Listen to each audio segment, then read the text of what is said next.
You saved my soul.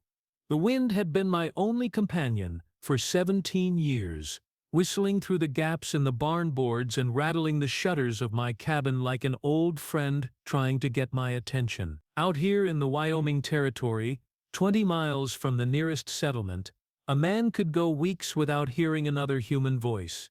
I'd grown to prefer it that way. My name is Jacob Hartwell, and I'd been running cattle on this patch of scrubland since 1851, when I was barely 23 and full of fool notions about making my fortune. The fortune never came, but the land had grown on me like a slow healing wound. The ranch wasn't much, a few hundred head of longhorns, a cabin that leaked when the wind blew wrong, and enough grass to keep the cattle fed if the rains came regular. But it was mine, bought with blood money from a war I'd tried my best to forget. I'd learned to live with silence the way some men learn to live with pain. It became part of me, settling into my bones, until I could go days without speaking aloud, just moving through my routines like a ghost haunting his own life. Sunrise meant checking the stock. Midday meant mending fence or fixing whatever had broken overnight. Sunset meant sitting on the porch with a cup of coffee and watching the sky turn colors that had no names. The closest thing to civilization was Deadwood Creek, a sorry excuse for a town that had sprung up around a played-out mine and refused to die proper. Once a month I'd ride in for supplies and to collect any mail that might have found its way to me. There was never any mail. It was on one of those supply runs in late September of 1868 that I first saw her. I'd finished loading my wagon with flour, beans, and ammunition when I heard the commotion coming from the town square. A crowd had gathered around a makeshift platform where a man in a dusty black suit was conducting what he called an auction of human property. The sight made my stomach turn, but I couldn't look away. There were 3 people on that platform, 2 men and a woman. The men looked beaten down, their eyes empty as old wells. But the woman, she held herself different. Despite the chains around her wrists and the dirt on her dark skin, she stood straight as a lodgepole pine. Her eyes, when they swept over the crowd, burned with something I recognized but couldn't name. The auctioneer was going through his spiel talking about strong backs and willing workers when his voice dropped to sell the woman. And here we have Zara, a fine specimen from the Congo region. Speaks English well, can cook, clean, and handle horses. Well trained and obedient.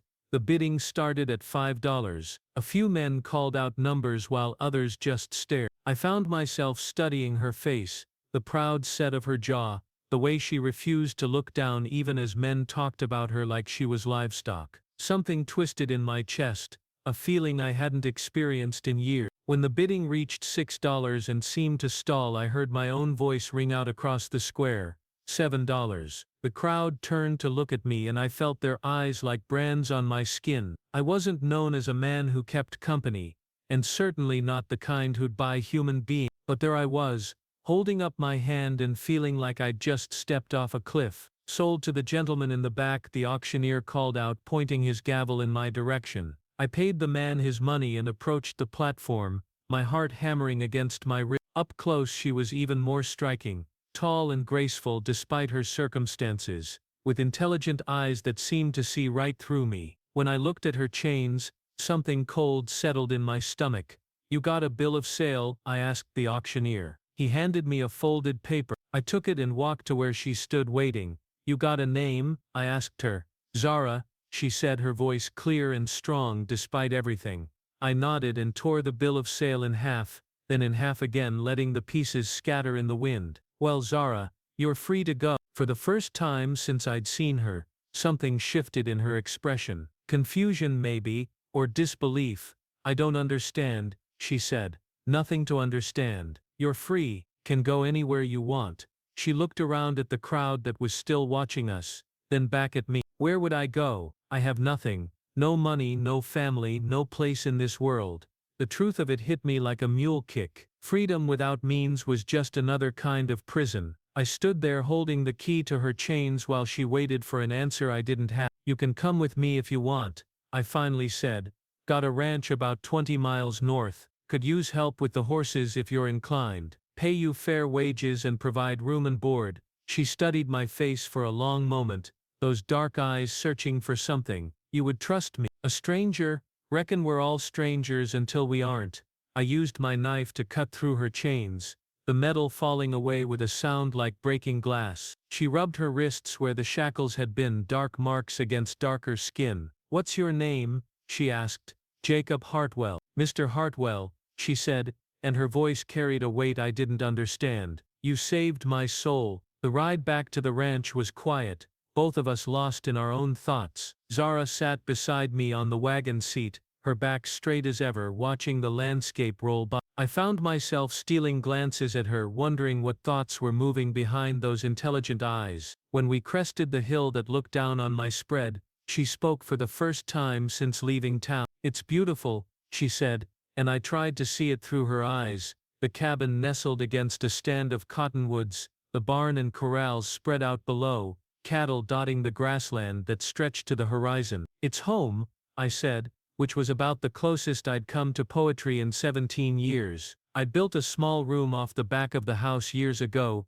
intending it for a hired hand who never materialized. It had a bed, a washstand, and a window that looked out toward the mountain. I showed it to her and left her to get settled while I tended to the horses. That first evening she cooked supper, beans and salt pork, that somehow tasted better than anything I'd made for myself in years. We ate mostly in silence, the weight of unspoken questions hanging between us like smoke. "Tell me about your ranch," she said finally. So I did. I told her about the cattle, about the challenges of working alone, about the harsh winters and the spring roundup. She listened without interruption, asking thoughtful questions that showed she understood more about ranching than I'd expected. "I worked on a plantation in Virginia," she explained when I mentioned her knowledge. Before I was sold again, I learned about horses. They were beautiful animals, treated better than most of the people." There was no bitterness in her voice, just a matter-of-fact sadness that cut deeper than anger would have. Days turned into weeks, and Zara proved herself worth twice what I was paying her. She had a natural way with the horses that bordered on magical, gentling, skittish colts with just her voice and hands. She could spot a sick cow from 50 yards, and had an intuition about weather that saved us from more than one storm. But it was more than her skills that changed things. For the first time in 17 years, the silence didn't feel heavy. She would hum while she worked, low melodies from a place I'd never seen. Sometimes in the evenings she'd tell stories about her childhood in the Congo, painting pictures with words of a world so different from Wyoming that it might have been on the moon. "Why did you free me?" she asked one night as we sat on the porch watching the stars come out. I'd been dreading that question, partly because I wasn't sure I knew the answer. "Couldn't stand to see you in chains," I said finally. "But why?" "You didn't know me." I was quiet for a long time, trying to find words for something I'd never had to explain. "Had a brother once," I said eventually. "Marcus. He was younger than me, full of fire and righteous anger about slavery. When the war came, he enlisted with the 1st Regiment that would take him. Said he was going to help free every slave in the South." I paused, remembering Marcus's face the day he left, so sure he was doing something noble and necessary. "He died at Gettysburg," I continued, "took a Confederate ball through the chest on the 2nd day. When I got word, I felt like the world had cracked open. This good man, this better man than me, was gone. And for what?" Zara waited, patient as the mountains. "After the war, the army gave me Marcus's pay and a medal for his service. Blood money, I called it. Used it to buy this land, thinking maybe I could honor his memory by building something good with it, but I never felt like I'd done enough. Never felt like I'd paid the debt I owed for being alive when he wasn't." I looked at her then, this remarkable woman who'd somehow ended up sharing my supper table. "When I saw you on that platform, I saw my chance to do something Marcus would have done, something right." She was quiet for so long I thought she'd fallen asleep. When she finally spoke, her voice was soft as evening wind. "I was born free," she said. "My father was a merchant in Kinshasa, my mother a teacher. I had brothers and sisters, friends, a whole life. When I was 16, slavers came at night. They took me and 50 others, packed us into a ship like cargo." She paused, and I could see her hands trembling slightly in the starlight. "I survived the crossing. Many didn't. They sold me to a plantation in Virginia where I spent 8 years. I learned to survive by becoming smaller, quieter, more invisible. When the war ended, I thought I was free. But there are different kinds of chains, Mr. Hartwell. When you have nothing, no family, no money, no place to go, freedom becomes just another word. She turned to look at me, her eyes reflecting the stars. You didn't just free my body that day, you gave me back my dignity, my sense of self. For the first time in 10 years, someone looked at me and saw a person worth saving. Winter came early that year, settling over the ranch like a heavy blanket. We worked together preparing for the long months ahead, cutting firewood, stocking the root cellar, bringing the cattle to winter pasture closer to the barn. The work was easier with 2 pairs of hands, but more than that, the companionship made the dark months bearable. Evenings found us by the fire, Zara mending clothes while I worked on tack or read from one of my few books. Sometimes she would tell me about her homeland, describing markets full of colorful cloth and spices, rivers that ran brown with silt, forests so thick the sun barely touched the ground. Other times I would share stories of my childhood in Ohio, of Marcus and his endless schemes, of the mother we'd lost to fever when I was 12. We were becoming friends, I realized, though it had been so long since I'd had a friend that I almost didn't recognize the feeling. One particularly brutal night in February, the wind howling like all the demons of hell, Zara surprised me with a question. Do you ever get lonely out here? I considered the question while I poked at the fire. Used to, I said, figured it was just part of the territory. Man wants to live free, he has to accept being alone. And now, I looked across the room at her bent over her sewing in the lamplight, and felt something I couldn't quite name. Don't feel as alone these days. She smiled then, the first full smile I'd seen from her, and it transformed her face completely. Spring brought its own challenges, and its own joys. Calving season kept us busy day and night, helping difficult births and protecting newborns from predators. Zara proved herself invaluable during those weeks, her gentle touch and endless patience helping save more than one calf that might have been lost. It was during those long spring days that I began to understand how much my world had changed. The ranch that had once felt like a refuge from humanity now felt like a home worth sharing. The work that had once been a solitary burden now felt like a partnership. And the woman who had arrived in chains had become someone I couldn't imagine living without. But I was a careful man, made cautious by years of solitude and loss. I didn't speak of feelings that might not be welcome, didn't assume that gratitude meant anything more than gratitude. Better to have her friendship than to lose everything by wanting more. It was Zara who finally broke the careful distance we'd maintained. We were working together one morning in late May, doctoring a cow that had tangled with barbed wire. The sun was warm on our backs, and meadowlarks were singing from fence posts. As we finished bandaging the cow's leg, our hands brushed, and instead of pulling away as she usually did, Zara let her fingers linger against mine. Jacob, she said, using my first name for the first time. I looked up to find her watching me with an expression I'd never seen before. What is it? I need to tell you something. Need to say it before I lose the courage. My heart started hammering, afraid of what was coming. You saved my life that day in town, she continued. But more than that, you gave me back my dignity, my sense of worth. For months now I've been trying to find a way to repay that debt.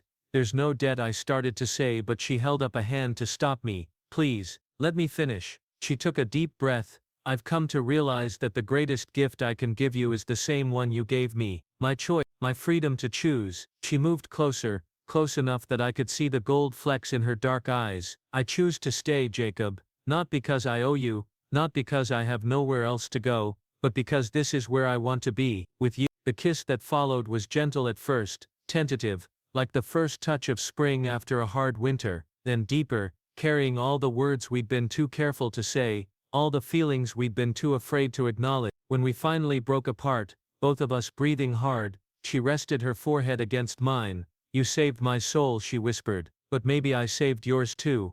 Looking back now, 5 years later, I can see she was right. The man who had lived alone on this ranch for 17 years was not the same man who now shared it with the remarkable woman who'd become his wife. That old Jacob had been surviving, existing, marking time. This Jacob was living. We expanded the ranch, adding a second barn and more acreage. Zara started a garden that produced vegetables I'd never heard of, trading seeds with other women in Deadwood Creek. The town that had once been just a place to buy supplies became a community where we had friends, where Zara's skill with horses earned respect and my willingness to help neighbors in need earned acceptance. There were challenges, of course. Some folks couldn't see past the color of Zara's skin, couldn't understand how a man like me came to marry a woman like her, but most of the people worth knowing accepted us as we were, two people who'd found something precious in each other and weren't willing to let ignorance take it away. On quiet evenings, when the work is done and we sit together on the porch watching the sunset paint the sky, I sometimes think about that day in Deadwood Creek, about the $7 that bought more than freedom. It bought a future neither of us could have imagined. Zara often talks about the twist of fate that brought us together, but I don't think it was fate at all. I think it was Marcus, watching from wherever good men go when they die, finally showing me how to use his blood money for something that would make him proud. Sometimes the best investment a man can make is in another person's freedom, and sometimes if he's very lucky, that person chooses to share their freedom with him. The wind still whistles through the barn boards and rattles the shutters of our cabin, but now it doesn't sound lonely anymore. Now it sounds like music, like the voice of a land that's finally learned to sing about something other than solitude. And every morning when I wake up beside the woman who changed everything, I remember her words from that first day, "You saved my soul," but the truth is, we saved each other.